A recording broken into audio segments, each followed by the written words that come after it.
نحمده ونصلي على رسوله الكريم أما بعد فأعوذ بالله من الشيطان الرجيم بسم الله الرحمن الرحيم وبشر المخبتين الذين إذا ذكر الله وجلت قلوبهم والصابرين على ما أصابهم والمقيم الصلاة ومما رزقناهم ينفقون صدق اللہ العظیم۔ دوستو انشاءاللہ اس آیت شریفہ سے متعلق بات ہوگی، اس سے پہلے ہم اپنا صبح کا معمول پورا کر لیں۔ ایک مرتبہ آیت الکرسی پڑھیے، ایک مرتبہ سورہ اخلاص، ایک مرتبہ سورہ فلق، ایک مرتبہ سورہ ناس، یہ پڑھ لیجیے۔ اور بسم اللہ الذی لا یضر مع اسمہ شیء فی الارض ولا فی السماء وہو السمیع العلیم، یہ بھی پڑھ لیجیے، پھر بات کریں گے انشاءاللہ۔ پہلے تو ایک جو مضمون شروع کرنا اس سے الگ ایک بات بتا رہا ہوں، جو بات دل میں آتی ہے تو وہ مجھے کہہ دینی چاہیے۔ دیکھو ہم لوگوں کا یہ ایک معمول ہے، عادت ہو گئی ہے کہ وعظ تو اچھے سے اچھا کیا جاوے، جس سے رونا آ جاوے، جس سے ہنسی آ جاوے، اور عمل میں ہم پیچھے۔ ہاں، اگر ہم معمولات میں لگیں، اعمال میں لگیں تو کم نصیحت کافی ہو جائے گی، اور اگر اعمال میں نہ لگیں، معمولات میں نہ لگیں، جی ہاں، تو زیادہ نصیحت بھی کوئی زیادہ فائدہ نہیں دے گی۔ تو معمولات پورے کیجیے گا، اس کا اثر دل پر وعظ و تقریر سے زیادہ ہوتا ہے، یہ تجربے کی بات ہے۔ جو لوگ سنتے زیادہ ہیں، عمل کم کرتے ہیں، ایک وقت وہ آتا ہے کہ ان کو آپ کتنی بھی اچھی بات کہو، کتنی بھی ڈرانے والی بات کہو، کتنی بھی فضیلت والی بات بتاؤ، بس اثر ہی نہیں ہوتا کچھ۔ اس لیے معمولات اور اعمال کے پابند رہو۔ خاص طور سے جو معمولات بتائے گئے ہیں یا آپ نے مقرر کر لیے ہیں، نوافل کچھ بھی ہے، وہ ان پر پابندی کرو۔ جو شریعت کی طرف سے متعین ہیں، فرض ہیں، واجب ہیں، ان میں تو کوئی کمی زیادتی کا سوال ہے ہی نہیں۔ اب بات شروع کرتے ہیں۔ الحمدللہ بہت زمانے سے، کئی سالوں سے اس وقت فجر کے بعد مؤمنین کی صفات بیان کر رہے ہیں ہم، جو قرآن پاک میں بیان کی گئی ہے۔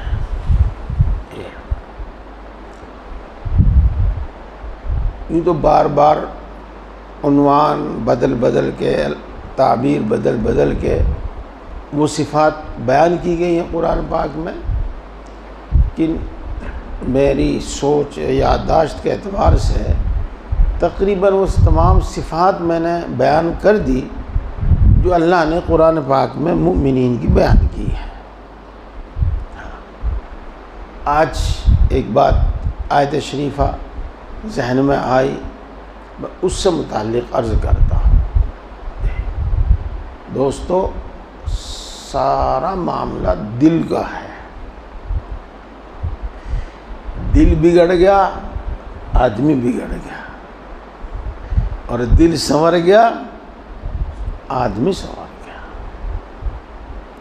یہ میں نے اپنے آسان الفاظ میں آپ کے سامنے بات کہہ دی، ورنہ حدیث پاک کا مفہوم ہے۔ الا ان فی الجسد مضغۃ اذا صلحت صلحت الجسد کلہ واذا فسدت فسدت الجسد کلہ الا وہی القلب. ہاں ترجمہ اس کا آپ سن ہی چکے ہیں. تو جیسے کچھ ہمارے اعمال ہیں اور وہ ہمارے ہاتھ پاؤں سے جسم سے ادا ہوتے ہیں، ایسے ہی ایمان کی کچھ صفات ہیں جن کا تعلق دل سے ہے. اصل وہ دل میں پیدا ہوتی ہیں، پھر اس کا اثر اعمال میں آتا ہے، پھر وہ اعمال ہمارے جسم سے، ہمارے ہاتھ پاؤں سے، زبان سے ادا ہوتے ہیں. یہ اگر وہ صفات دل میں نہ ہوں تو وہ اعمال ہمارے نہ ہوں، اور صفات وہ دل میں ہوں تو پھر ان کا جو اثر ہے، وہ جو اعمال ہیں ان کے، وہ پھر ہم سے آسانی سے ادا ہوں. یہ ہے. تو جو دل کی صفات ہیں، دل سے متعلق عمل ہے، اعمال ہیں، جن کو ہم ایمانی صفات کہتے ہیں، جن کو ہم ایمانی اخلاق کہتے ہیں، ان کو بھی پیدا کرنے کی کوشش کرنی چاہیے اور دیکھنا چاہیے کہ میرے اندر ایمان کی یہ صفت موجود ہے کہ نہیں، مومنین کی یہ صفت میرے اندر موجود ہے کہ نہیں. دیکھو دوستو،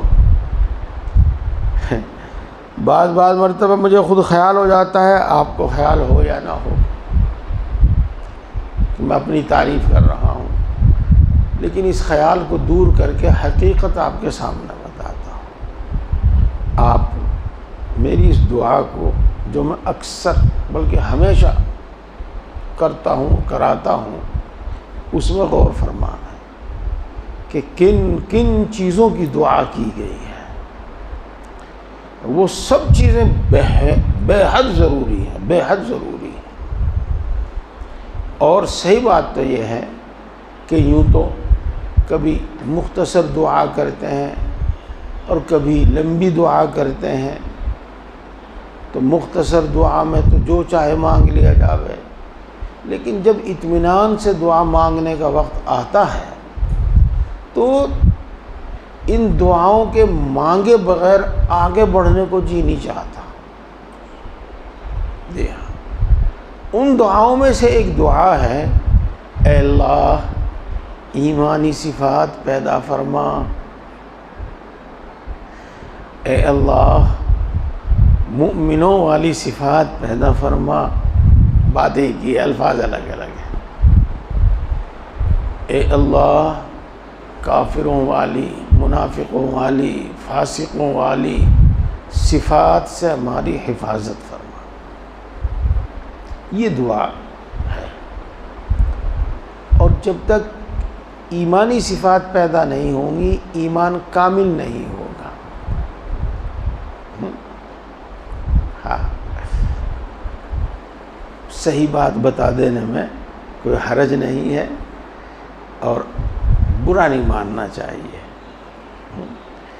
بار بار لوگ کہتے ہیں ایمان بنانا، ایمان، وہ پتہ بھی نہیں ایمان کیسے بنتا ہے، چونکہ کہیں کبھی ذکر ہی نہیں آتا ان باتوں کا جن سے ایمان بنتا ہے. سنا ہی نہیں کبھی ان کے ہاں جن چیزوں سے ایمان بنتا ہے. ایمان ان صفات سے بنتا ہے. جو صفات آپ سن رہے ہیں، دیکھو میرے اندر یہ صفات پیدا ہوئی کہ نہیں ہوئی. پیدا ہو گئی تو انشاءاللہ ایمان کامل کی طرف بڑھ رہے ہیں اور ایمان کامل ہو رہا ہے. اور وہ صفات اپنے اندر نہیں تو بس سیدھی سی بات ہے کہ ایمان میں کمی ہے، نقص ہے. اور جب ایمان میں نقص ہوگا تو اعمال میں ضرور نقص ہوگا، یہ یاد رکھنا. جی خیر، ان میں سے ایک صفت ہے الذین اذا ذکر اللہ وجلت قلوبہم، وہ لوگ ایسے ہیں کہ جب ان کے سامنے اللہ کا ذکر کیا جاتا ہے تو ان کے دل ڈر جاتے ہیں، ان کے دل ڈر جاتے ہیں۔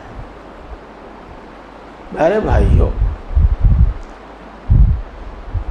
آسان الفاظ میں، بالکل آسان الفاظ میں جو میں کہوں گا وہ سب اسی کی تفسیر ہوگا، بس ایک ہی جملے میں سارا حاصل ہے۔ کیا؟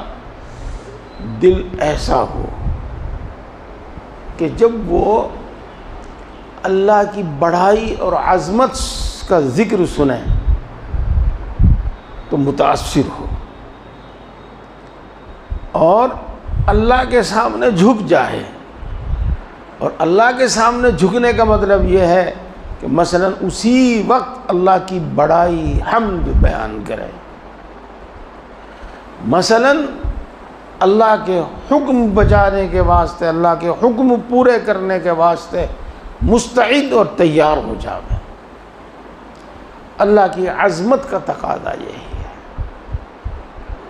اور اللہ کی عظمت اور بڑائی کا ذکر سنے اور دل متاثر نہ ہو تو یہ بھی مومنین والا دل نہیں بنا۔ الذین اذا ذکر اللہ وجلت قلوبہم، اور بھی آیت شریفہ ہیں اسی طریقے سے۔ جب اللہ تبارک و تعالیٰ کی طرف سے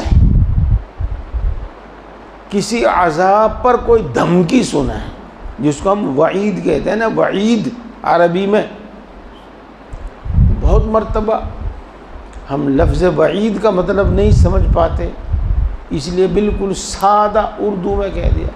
جب اللہ کی طرف سے کسی عمل پر کوئی دھمکی سنے، کسی عذاب کی خبر سنے، کسی سزا کا اعلان سنے تو دل ڈر جانا چاہیے، دل ڈر جانا چاہیے۔ یہ جب اللہ تبارک و تعالیٰ کی طرف سے کسی نیک عمل پر انعام کا ذکر سنے تو دل کے اندر ایک جذبہ اور شوق ضرور پیدا ہونا چاہیے۔ مثال کے طور پر سنو، بہت سارے اعمال ہیں جن میں اللہ تبارک و تعالیٰ، اللہ کے رسول صلی اللہ علیہ وسلم کی اور اللہ کی ایک بات ہے، مغفرت کا وعدہ فرماتے ہیں، تو اس عمل کا ہمارے اندر جذبہ پیدا ہونا چاہیے کہ بھئی اس سے ہمیں مغفرت حاصل ہوگی۔ تو اس کا وہ عمل کرنے کا ارادہ تو کم سے کم ہو ہی جانا چاہیے، اور اگر کوئی رکاوٹ نہ ہو تو وہ عمل کرنا چاہیے۔ ہاں، تو بہرحال پھر بات دور تک چلی جائے گی، میں مختصر کر کے بتانا تھا۔ جب اللہ کی عظمت اور بڑائی کا تذکرہ آ گئے تو دل متاثر ہو، اور جب اللہ کے عذاب، سزا اور دھمکیوں کا ذکر سنیں تو دل متاثر ہو، اور جب اللہ رب العزت کے انعام کا ذکر سنیں، اجر و ثواب کا ذکر سنیں تو دل متاثر ہو۔ اور دل کے متاثر ہونے کا مطلب وہی ہے کہ جب اجر و انعام سنا تو اس عمل کی طرف بڑھے، اس عمل کی طرف آمادہ ہو، اس عمل کے لیے آمادہ اور تیار ہو۔ اگر اس کے لیے ممکن ہو تو ضرور کریں۔ یہ ممکن ہے، یہ نفل کے لیے ہے، اور جو فرض و واجب ہیں ان کے واسطے تو یہ قید نہیں ہے، تو کرنے ہی کرنے ہیں۔ یہ ہے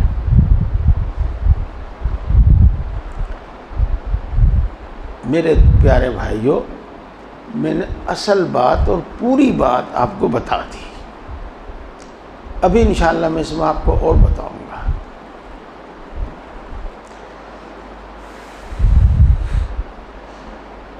حدیث پاک میں آتا، حدیث ہی ہے یہ بھی. یہ صحابہ کرام رضوان اللہ تعالی علیہم اجمعین کے اقوال بھی حدیث شمار ہوتے ہیں، ان کو حدیث موقوف کہتے ہیں. اور رسول اللہ صلی اللہ علیہ وسلم کے اقوال بھی حدیث شمار ہوتے ہیں، ان کو حدیث مرفوع کہتے ہیں. یہ تلاوت کیا کرو قرآن پاک کی، ضرور کیا کرو. اور جو حضرات تھوڑا زیادہ مطلب قرآن پاک کا سمجھ سکتے ہیں، ترجمہ سمجھ سکتے ہیں، تو وہ ترجمے کے دھیان اور ترجمے کے خیال کے ساتھ تلاوت کیا کرو. والطور، آگے پڑھیو بھائی. وکتاب مسطور فی رق منشور والبیت المعمور والسقف المرفوع والبحر المسجور ان عذاب ربک لواقع. اب دیکھو، والطور وکتاب مسطور فی رق منشور، یہ تو اسی سے متعلق. والبیت المعمور والسقف المرفوع والبحر المسجور. یہ اللہ نے 5 چیزوں کی قسم کھائی، اور یہ 5 قسم کھا کر پھر اللہ نے ارشاد فرمایا ان عذاب ربک لواقع.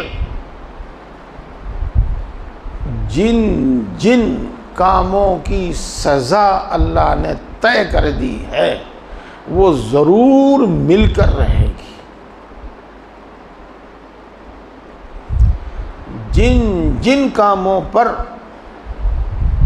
اللہ کا عذاب ذکر کیا گیا ہے، اللہ کا عذاب سنایا گیا ہے، وہ ضرور ہوگا. ایک جملہ میں آپ کے سامنے بار بار کہتا ہوں، ہاں، اور یہ تقریر بڑی پسند ہے مجھے. ہاں، اللہ کے وعدوں میں کوئی شک و شبہ نہیں، وہ ضرور بھی ضرور پورا ہوں گے. اور اللہ کی دھمکیاں اگر اللہ معاف نہ کرے، بندہ توبہ نہ کرے، تو ضرور بھی ضرور پوری ہوں گی، ان میں کوئی شک نہیں. کوئی کسی دھوکے میں نہ رہے، کوئی طاقت نہیں روک سکتی، کوئی طاقت نہیں روک سکتی. یہی مطلب ہے اس آیت شریفہ کا ان عذاب ربک لواقع. 5 چیزوں کی قسم کھا کر. عرب سمجھتا ہے اپنے طرز کلام کو، ہم اتنا سمجھے نہ سمجھے. تو الگ الگ آدمی کی حالت اور طبیعت ہوتی ہے. ایک مرتبہ حضرت عمر رضی اللہ تعالی عنہ نے نماز میں یہ سورۃ شریفہ پڑھی، تو جب ان عذاب ربک لواقع پڑھا تو ان کی طبیعت خراب ہو گئی اور 20 دن تک بستر پر رہے.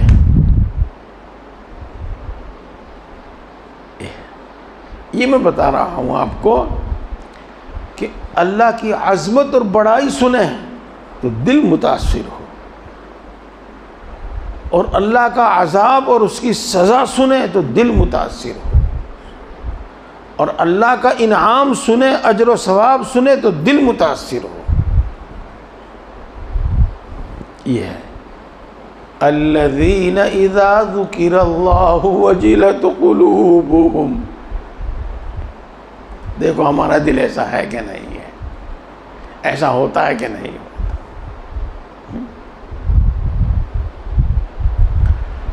حضرت جبیر ابن مطعم رضی اللہ تعالی عنہ ایک صحابی ہیں، وہ اپنا حال بیان کرتے ہیں کہ میں اس وقت تک ایمان نہیں لایا تھا، اور غزوہ بدر میں جو مکے کے لوگ قید ہوئے تھے، میں ان کے بارے میں بات کرنے کے لیے مکہ سے مدینہ آیا تھا۔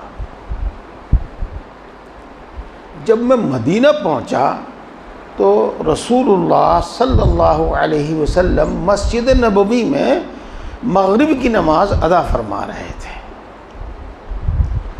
اور مغرب کی نماز میں آپ نے یہ سورہ طور کی ابتدائی آیتیں پڑھی۔ چونکہ میں آپ سے ملاقات کے واسطے ہی آیا تھا اور آپ سے ملنے کا منتظر تھا، کوئی دوسرا کام نہیں تھا، تو میرا دھیان، میرا خیال رسول اللہ صلی اللہ علیہ وسلم کی تلاوت کی طرف لگ گیا۔ تو جب آپ صلی اللہ علیہ وسلم نے یہ سورہ شریفہ پڑھی اور پھر یہاں پہنچے، ان عذاب ربک لواقع، تو میرے لیے اسلام قبول کرنے کا جذبہ پیدا ہوا، اور رسول اللہ صلی اللہ علیہ وسلم کے نماز پوری کرنے کا انتظار میرے لیے مشکل ہو گیا، اور مجھے ایسا محسوس ہو رہا تھا جیسا کہ بس میرے ہٹنے، اگر میں ایمان نہ لایا تو میرے ہٹنے سے یہاں سے ہٹنے سے پہلے اللہ کا عذاب مجھ پر آ جائے گا۔ تو دوستو، الذین اذا ذکر اللہ وجلت قلوبہم، دیکھنا چاہیے یہ صفت ہماری ہے کہ نہیں ہے۔ فَوَيْلٌ لِّلْقَاسِيَةِ قُلُوبُهُم مِّن ذِكْرِ اللَّهِ،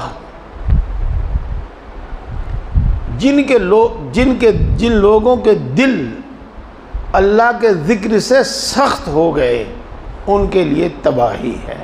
فَوَيْلٌ لِّلْقَاسِيَةِ قُلُوبُهُم مِّن ذِكْرِ اللَّهِ، یہ دل کس کے سخت ہو گئے؟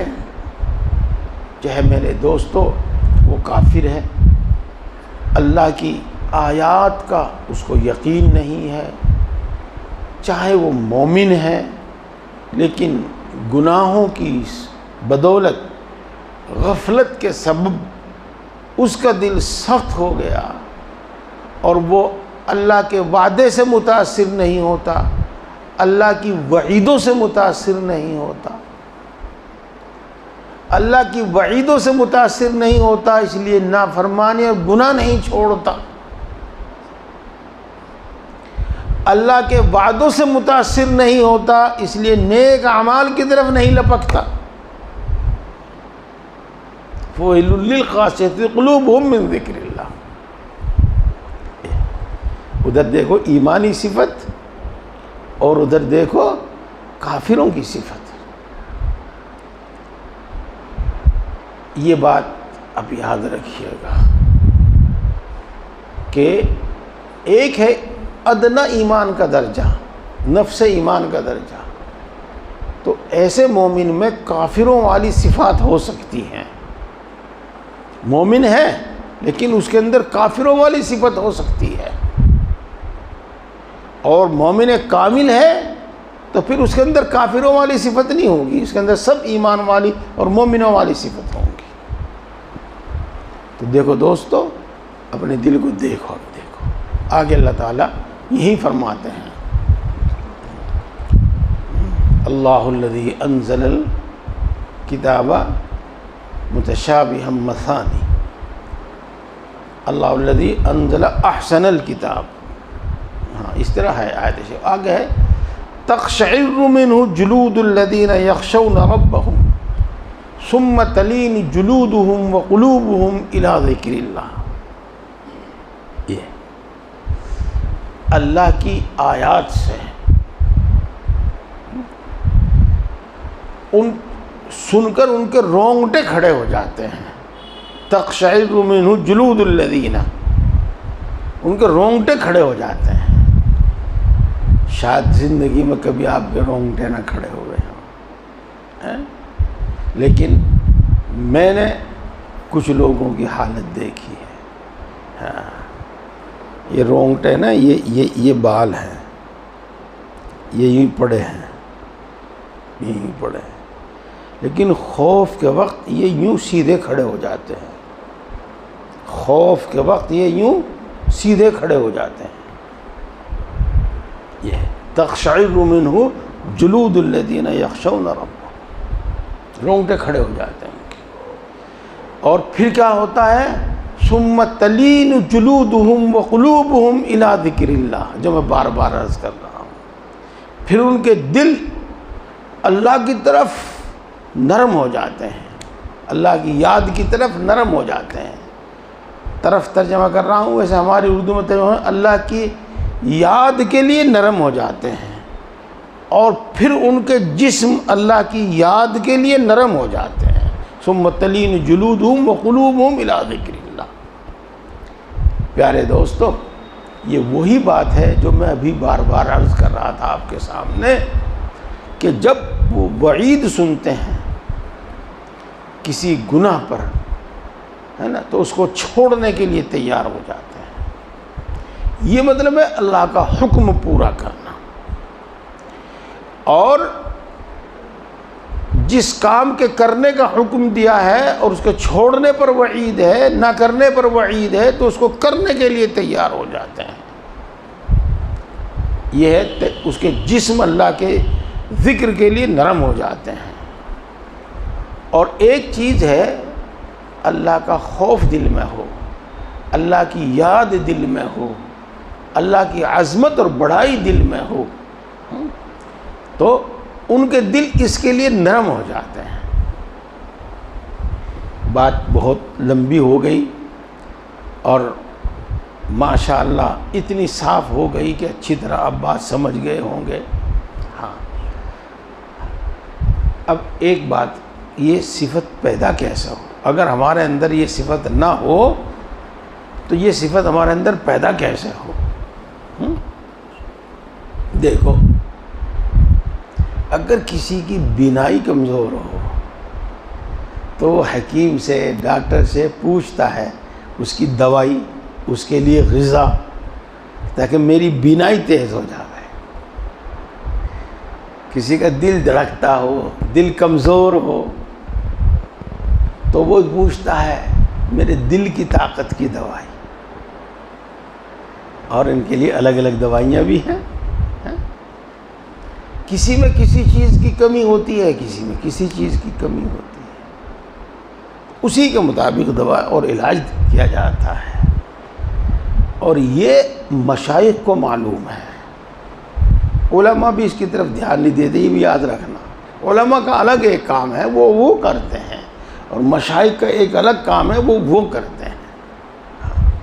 تو دوستو دیکھو، یہ صفت ہمارے اندر پیدا ہو، اس کے واسطے اللہ رب العزت نے اپنے نافرمان بندوں کے ساتھ اس دنیا میں کیا کیا، وہ واقعات پڑھی ہے. وہ واقعات پڑھی ہے تو دل یقیناً کانپنے لگے گا، یقیناً کانپنے لگے گا. مثال کے طور پر والمؤتفقات، یہ قرآن پاک میں ہے. مؤتفقات الٹی ہوئی بستیاں، پلٹی ہوئی بستیاں. حدیث پاک میں آدھے 12-13 بستیاں تھیں، اور اس علاقے کے لیے حضرت لوط علیہ السلام کو نبی بنا کر بھیجا گیا تھا. ان میں کچھ گناہ کھلم کھلا کرنے کی عادت تھی. حضرت لوط علیہ السلام ان گناہوں سے ان کو بار بار منع کیا کرتے تھے. جب وہ باز نہیں آئے تو اللہ تبارک و تعالیٰ نے حضرت جبریل کو حکم دیا کہ لوط کو اور جو ان پر ایمان لائے ہیں ان کو تو ان بستیوں سے نکال لو. اور پھر وہ بستیاں آسمان تک اٹھائی گئیں، پھر پلٹ کر زمین پر ڈال دی گئی. یہ ہے. تو میرے دوستو، جب اس طرح کے واقعات سنتا ہے بندہ تو بار بار جب سنے گا تو ضرور متاثر ہوگا. تھوڑا سا وقت آپ کا 5 منٹ، اول تو جلدی بج گئی گھنٹی، ابھی تو شاید کیا وقت ہو گیا؟ ہاں وقت ہو گیا شراب کا. جی جی، اسی طریقے سے آپ سمجھو اللہ تبارک و تعالیٰ نے قوم عاد، ایک قوم گزری ہے، اس کو سزا دینے کے واسطے اور دنیا سے اس کو مٹانے کے واسطے مسلسل 3 دن 3 رات، یہ 4 ہیں. سورہ حاقہ میں ہے نا، سمانیہ، ہاں چلو خیر صحیح یاد نہیں مجھے اس وقت کتنی ہے وہ. مسلسل تیز، جس کو کہہ دو آپ آندھی اور ٹھنڈی ہوائیں چلائی. اس تیز اور ٹھنڈی ہواؤں سے پوری کی پوری قوم مر گئی. اگر آپ نے کبھی دیکھا ہو کوئی باغ کٹا ہوا درخت، وہ کس طریقے سے وہاں پر پڑے ہوئے ہیں، بہت گھنے درخت، زیادہ درخت آپ نے دیکھا ہو وہ کٹے ہیں. اللہ نے ایسا ہی بیان فرمایا. بڑے لمبے چوڑے قد والے تھے، بڑی لمبی ان کی کاٹھی تھی، جسم تھا، تو وہ ایسے پڑے ہوئے ادھر ادھر ادھر تھے. خصوماً فطر القوم فیہا صرعا کأنہم اعجاز نخل خاویہ. ہاں 7 لیال و 8 ایام، ہاں 7 رات اور 8 دن تک یہ ہوا چلی. تو اس طرح کی خبریں قرآن پاک میں بار بار بیان کی گئی ہیں. دیکھو موسیٰ علیہ السلام کو اللہ نے نجات دی اور فرعون کو اور اس کی پوری قوم کو سمندر میں غرق کیا. تو یہ واقعات سننے سے طبیعت پر ضرور اثر ہوتا ہے، اور ان واقعات کو بار بار پڑھو تو انشاءاللہ العزیز دل کے اندر یہ اللہ کی بات سن کر، اللہ کی دھمکی سن کر دل متاثر ہوگا. یہ ہے. اور اسی طریقے سے ایک بات آپ کو اچھی طرح یاد ہے، میں یاد اس لیے دلاتا ہوں کہ آپ کو غفلت نہ ہو جائے. سب سے پہلے میں یہی بتاتا ہوں کہ پڑھو مرنے کے بعد کیا ہوگا، موت کے وقت کیا ہوگا، قبر میں کیا ہوگا، قبر سے اٹھائے جانے کے وقت کیا ہوگا، میدان حشر میں کیا ہوگا، پھر وہاں سے جب فیصلہ ہو جائے گا تو جہنم میں کیا ہوگا. یہ چیزیں بار بار پڑھنے سے دل متاثر ہوتا ہے. اور یاد رکھو پہلے دل میں خوف پیدا ہوتا ہے، اور خوف کے بعد پھر عظمت پیدا ہوتی ہے، محبت پیدا ہوتی ہے. بس میں اپنی بات کو یہیں ختم کرتا ہوں، اور پھر عرض کروں گا کہ جو لوگ 12 تسبیح کے عادی ہیں وہ چھوڑیں نا، ان کو چھوڑیں نا. وہ دل کو صاف کرنے کے لیے، دل کو نرم کرنے کے لیے اس سے بہترین نسخہ نہیں ہے، اس سے بہترین نسخہ نہیں ہے. ہاں دیکھو دوستو، یہ تو مسئلہ مشہور ہے کہ اپنی چھا کو کوئی کھٹی نہیں بتاتا. ہاں لیکن میرے شیخ حضرت مولانا مسیح اللہ خان صاحب جلال آبادی نور اللہ مرقدہ نے شریعت و تصوف میں، جس کا ذکر آپ بار بار سنتے ہیں، جو دوسرے 3 سلسلے ہیں ان کے معمولات بھی لکھے ہیں. کچھ نہ کچھ کرنے کی بھی توفیق ہوئی ہے، لیکن جو تاثیر، جو اثر مشائخ چشتیہ کے معمولات میں دیکھا اور ان 12 تسبیح میں دیکھا، وہ مجھے کہیں نہیں ملا، وہ مجھے کہیں نہیں ملا. اس لیے ان اذکار کے پابند رہو، انشاءاللہ العزیز دل ایسا ہی بنے گا جیسا مومنوں کا دل ہوتا ہے، اللہ کی عظمت سن کر متاثر ہوگا، اللہ کی دھمکی سن کر متاثر ہوگا، اللہ کا اجر و انعام سن کر متاثر ہوگا۔ بات نکلتی جا رہی ہے، کوئی بات نہیں۔ ہاں، اگر کوئی شخص نماز میں کسی صدمے کی وجہ سے رووے تو نماز ٹوٹ جاتی ہے، نماز فاسد ہو جاتی ہے۔ اور اگر کوئی اللہ کی عظمت کی بنا پر رووے اور کوئی قرآن پاک میں اللہ کے عذاب کی آیتیں سن کر رووے تو اس کی نماز نہیں ٹوٹتی۔ جی ہاں، کتابوں میں لکھا ہے۔ بس پھر سے سن لو آیت شریفہ کا ترجمہ کہ مؤمنین کی صفت یہ ہے الذین اذا ذکر اللہ وجلت قلوبہم۔ اللہ تعالیٰ ایمانی صفات ہمارے اندر پیدا فرما۔ سبحان اللہ و بحمدہ، سبحانک اللہم و بحمدک، اشہد ان لا